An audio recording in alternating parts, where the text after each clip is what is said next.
On the 8th episode of WCPW Loaded, 14 men battled for the right to face WWE Hall of Famer Kurt Angle at the Refuse to Lose pay-per-view. It was, of course, the bumper Kurt Angle Invitational Rumble. In the end, it was the then local hero, now of course the prestigious one, Joe Hendry, who emerged victorious, last eliminating Ethan Carter III to earn his spot opposite the Olympic gold medal winner that October. Come the No Regrets pay-per-view on April 29th in Newcastle upon Tyne, our next WCPW pay-per-view, of course, reigning WCPW champion Drew Galloway will actually defend his title in the Rumble against 29 other stars. This 30-man Rumble is over twice the size of the Kurt Angle Invitational, and that could well be the difference maker for Drew Galloway. But why is Drew Galloway in this match? Well, of course, you may know that Drew recently signed for NXT under the name of Drew McIntyre, the name he used to go under in his prior WWE run. He only has a few more dates to fulfill on the independent scene before he leaves WCPW. Therefore, our general manager has decided to put Galloway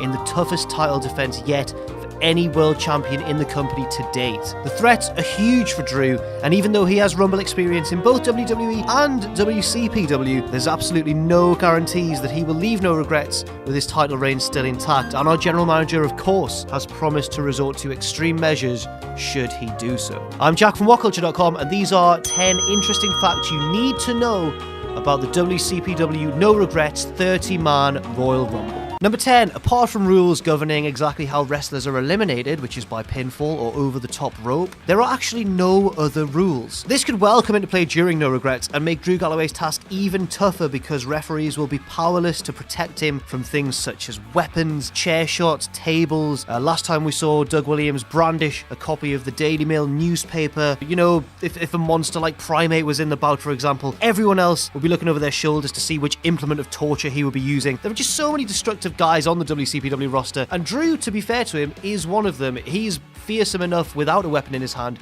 Who knows how fearsome he could be with one. So yes, even though there are minimal rules in the No Regrets Rumble, it remains to be seen whether they will help or hinder our champion. Maybe Martin Kirby will even get to use that pink steel chair we keep seeing turn up at WCPW events. Number 9, Primate has the most eliminations in the shortest time. Now, speaking of Primate, and I really don't want to dwell too long, you know, he really scares the shit out of me, that man. But nevertheless, I am contractually obliged to read out these facts. So if the Kurt Angle Invitational Rumble proved anything last year, it is that Primate is one of the most dangerous and feared men in all of WCPW. Tell me about it. Even though he was eventually thrown over the top rope by Joe Hendry, the 3-minute barrage of violence Primate inflicted on those in the ring was enough to turn heads. In just 180 seconds of ring time, the single most hardcore man on the roster managed to score a pinfall victory over Joe Coffey and then brutally smashed Liam Slater to the point that the youngster was knocked out cold and thus unable to continue. Under the guidance of James R. Kennedy, the beast that is Primate will be smarting from his best of 7 series loss to Rampage, and he'll therefore be out to prove a point. This Rumble could well be the moment that Primate realizes his true potential and could spell disaster for not only our champion Drew Galloway, but for the entirety of the WCPW roster,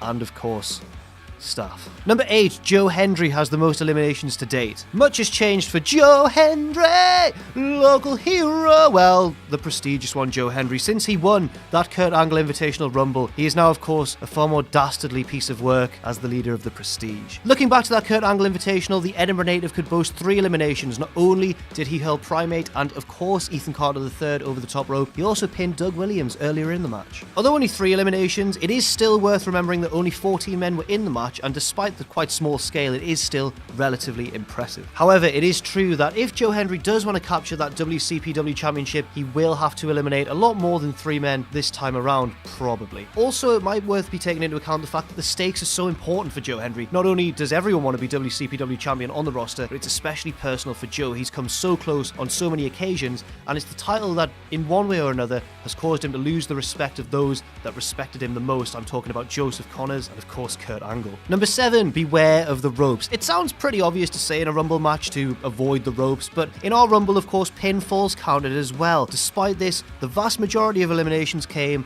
via traditional Rumble means. Last year, a grand total of 8 WCPW stars were thrown over the top rope to the floor during the Kurt Angle Invitational. Martin Kirby, El Ligero, Travis Banks, Marty Scurll, EC3, Primate, Rampage, and even Drew Galloway himself. Only 4 stars were actually pinned during the match, and they were Doug Williams, Prince Amin, who of course replaced Gabriel Kidd, who'd earned his way into that match, Joe Coffey, and Pete Dunne. Speaking of Doug Williams, the man himself is confirmed for the Championship Rumble, and he'll looking to be last a lot longer than the 18 minutes he clocked up last time around, when of course he was known as Mr. Brexit. Number 6, there are hidden dangers lurking outside of the ring as well. As if tumbling over the top rope or being pinned isn't enough to worry about, the Kurt Angle Invitational Rumble proved that outside forces can have an influence too. Let's take Big Damo, or Killian Dane as he's now known, as a classic example. The big Irishman wasn't even an official competitor in the Rumble, but he ensured that Moose didn't make it to the ring. Originally, of course, there was going to be a 15-man Rumble, but Damo ensured that Moose never even made it between those ropes. This is very, very interesting because not only will Drew have to worry about those 29 other men looking for his championship, he's also going to have to worry about what our general manager said. We obviously know that our general manager has had a change of heart these days and he's a lot more pleasant to work with, but he's not above being dastardly now and then, and he did of course promise that extreme measures would be taken. Number 5, El Ligero lasted the longest during our previous Rumble. A former internet champion and one of the most competitive men ever to grace our ring, the high-flying El Ligero is one of the most popular stars with fans due to his work ethic and clear affinity for sportsmanship. He therefore flew in the face of the theory that suggests that only the dirtiest fighters will survive in Rumble circumstances. The Mexican sensation outlasted everyone else in terms of time spent in the Kurt Angle Invitational by almost 10 full minutes last year, clocking in at an amazing 31 minutes and 6 seconds before finally being eliminated by EC3. Could this make Ligero one of the favourites for the Rumble match, and if so, just how long will he have to last? Number 4, the numbers game might come into play, and yes, I'm talking about the Prestige. There wasn't a group as threatening as the Prestige during the Kurt Angle Invitational Rumble last year. Formed by Joe Hendry, Joe Coffey, BT Gunn and Travis Banks, this collective brings together some of the finest pro wrestlers on the UK circuit today, and they of course must be considered a huge worry for Drew Galloway's WCPW Championship reign, and also a huge worry for anyone else in the match not in the Prestige. Only BT Gunn has been confirmed for entry into the Rumble so far, but that doesn't necessarily mean that he won't have backup. Don't forget previous points about hidden dangers lurking outside of the ring, as well as in between the ropes as well. Of course, you have to think that the absolute worst situation for Drew Galloway will be all 4 members of the Prestige drawing spots in the Rumble, but even if they don't, he's always going to have one eye looking over his shoulder. Number 3, Martin Kirby gets his first WCPW title shot since October. Martin Kirby's road to the WCPW Championship has certainly been an eventful one. He is arguably the most popular star on the WCPW roster with our fans. They've really taken to Martin Kirby, and it's therefore so heartbreaking that he's never quite captured that championship. He was of course screwed out of the chance to defeat Joseph Connors at Refuse to Lose by Adam Pacitti. The less said about that, the better, I think. Kirby has actually of course gone on to become GM himself as well. Now the man from Thirsk, North Yorkshire prepares for his first crack at the WCPW Championship since last October, and he shouldn't have to worry about Adam Pacitti's interference this time. Number 2, the defending champion has lost only one singles match in WCPW. Drew Galloway's WCPW Championship reign began at Delete WCPW, an event that I can't remember too much of, but I seem to remember a lot of screaming.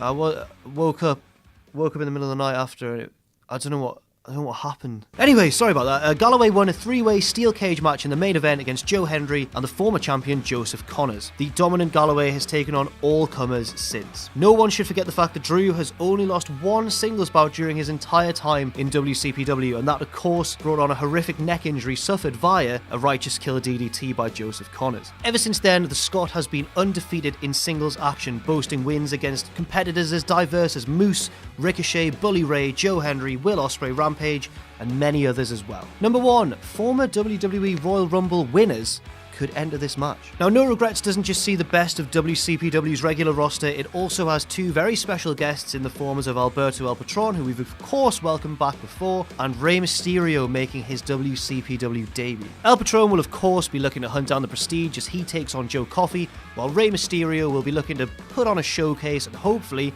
get his career off to the best start possible in WCPW as he takes on El Ligero. Even though both are already involved in huge matches on the iPay-per-view, El Patron and Mysterio may well also fancy a crack at our championship. Crucially, and this is very, very important, both men have an edge that no one else in the Rumble so far has. They, of course, have both won a WWE Royal Rumble in 2006 for Rey Mysterio and 2011 for El Patron. Should El Patron enter himself in the Rumble despite already having another match on the card, could he rightly be considered the favourite overall? He does, of course, have that WWE Royal Rumble win, And not only that, but it was the biggest Royal Rumble in history, of course boasting 40 superstars at the time. Well, hopefully I've given you some idea of the kind of favourites heading into our Rumble at No Regrets, but then again, in those sort of matches, it is total anarchy. Who knows who is going to walk out of No Regrets as the WCPW champion? Don't miss No Regrets live on April 29th, or you can watch it live on iPay-Per-View via What Culture Extra